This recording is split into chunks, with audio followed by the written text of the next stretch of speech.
किसी घने वन में एक बहुत बड़ा शेर रहता था। वह रोज शिकार पर निकलता और एक ही नहीं, दो नहीं, कई कई जानवरों का काम तमाम देता। जंगल के जानवर डरने लगे कि अगर शेर इसी तरह शिकार करता रहा तो एक दिन ऐसा आएगा कि जंगल में कोई भी जानवर नहीं बचेगा। सारे जंगल में सनसनी फैल गई। शेर को रोकने के लिए कोई न कोई उपाय करना जरूरी था। एक दिन जंगल के सारे जानवर इकट्ठा हुए और इस प्रश्न पर विचार करने लगे। अंत में उन्होंने तय किया कि वे सब शेर के पास जाकर उनसे इस बारे में बात करें। दूसरे दिन जानवरों के एक दल शेर के पास पहुंचा। उनके अपनी ओर आते देख शेर घबरा गया और उसने गरज कर पूछा, क्या बात है? तुम सब यहाँ क्यों आ रहे हो? जानवर दल के नेता ने कहा, महाराज, हम आपके पास निवेदन करने आए हैं। आप राजा हैं और हम आपकी प्रजा। जब आप शिकार करने निकलते हैं तो बहुत जानवर मार डालते हैं। आप सबको खा भी नहीं पाते। इस तरह से हमारी संख्या कम होती जा रही है। अगर ऐसा ही होता रहा तो कुछ ही दिनों में जंगल में आपके सिवाय और कोई भी नहीं बचेगा। प्रजा के बिना राजा भी कैसे रह सकता है? यदि हम सभी मर जाएंगे तो आप भी राजा नहीं रहेंगे। हम चाहते हैं कि आप सदा हमारे राजा बने रहें।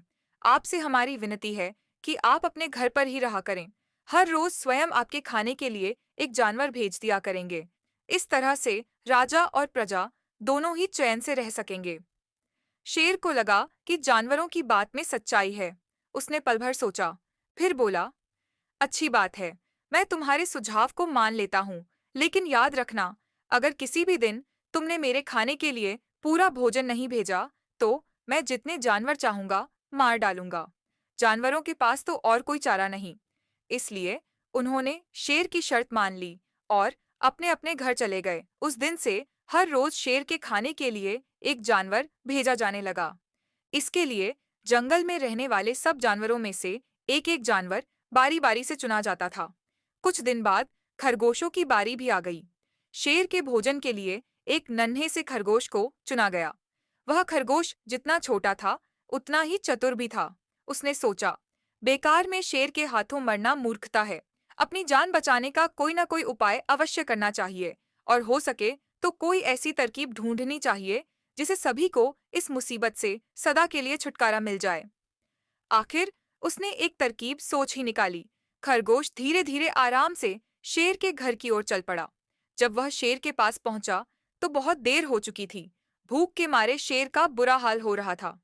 जब उसने सिर्फ एक छोटे से खरगोश को अपनी ओर आते देखा तो गुस्से से बौखला उठा और गरज कर बोला, किसने तुम्हें भेजा है? एक तो पिद्दी जैसे हो, दूसरे इतनी देर से आ रहे हो। जिन बेवकूफों ने तुम्हें भेजा है मैं उन सबको ठीक करूंगा। एक एक का काम तमाम न किया तो मेरा नाम भी शेर नहीं। नन्हे खरगोश ने आदर से जमीन तक झुककर, महाराज, अगर आप कृपा करके मेरी बात सुन लें तो मुझे या और जानवरों को दोष नहीं देंगे। वे तो जानते थे कि एक छोटा सा खरगोश आपके भोजन के लिए पूरा नहीं पड़ेगा, इसलिए उन्होंने 6 खरगोश भेजे थे। लेकिन रास्ते में हमें एक और शेर मिल गया। उसने 5 खरगोशों को मारकर खा लिया। यह सुनते ही शेर दहाड़ कर बोला, क्या कहा? दूसरा शेर कौन है? वह तुमने उसे कहाँ देखा? महाराज, वह तो बहुत ही बड़ा शेर है, खरगोश ने कहा। वह जमीन के अंदर बनी एक बड़ी गुफा में से निकला था। वह तो मुझे ही मारने जा रहा था। पर मैंने उससे कहा, सरकार, आपको पता नहीं कि आपने क्या अंधेर कर दिया है। हम सब अपने महाराज के भोजन के लिए जा रहे थे, लेकिन आपने उनका सारा खाना खा लिया है। हमारे महाराज ऐसी बातें सहन नहीं करेंगे। वे जरूर ही यहाँ आकर आपको मार डालेंगे। इस पर उसने पूछा, कौन है तुम्हारा राजा? मैंने जवाब दिया, हमारा राजा जंगल का सबसे बड़ा शेर है। महाराज, मेरे ऐसा कहते ही वह गुस्से से लाल पीला होकर बोला, बेवकूफ, इस जंगल का राजा सिर्फ मैं हूँ। यहाँ सब जानवर मेरी प्रजा हैं। मैं उनके साथ जैसा चाहूं वैसा कर सकता हूँ। जिस मूर्ख को तुम अपना राजा कहते हो, उस चोर को मेरे सामने हाजिर करो। मैं उसे बताऊंगा कि असली राजा कौन है। महाराज, इतना कहकर उस शेर ने आपको लिवाने के लिए मुझे यहाँ भेज दिया। खरगोश की बात सुनकर शेर को बड़ा गुस्सा आया और वह बार बार गरजने लगा। उसकी भयानक गरज से सारा जंगल दहलने लगा। मुझे फौरन उस मूर्ख का पता बताओ, शेर ने दहाड़कर कहा। जब तक मैं उसे जान से न मार दूंगा मुझे चैन नहीं मिलेगा।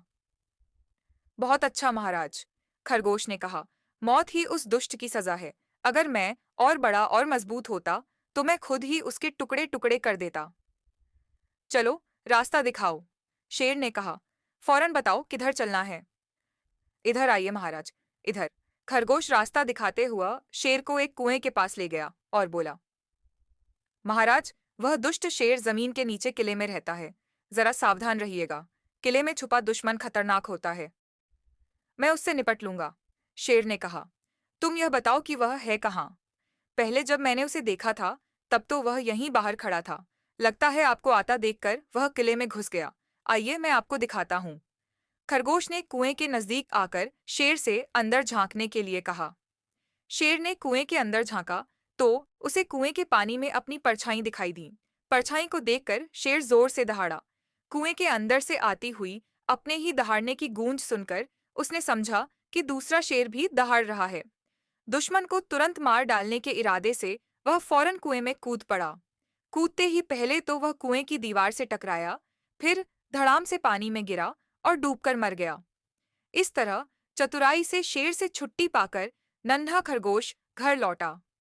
उसने जंगल के जानवरों को शेर के मारे जाने की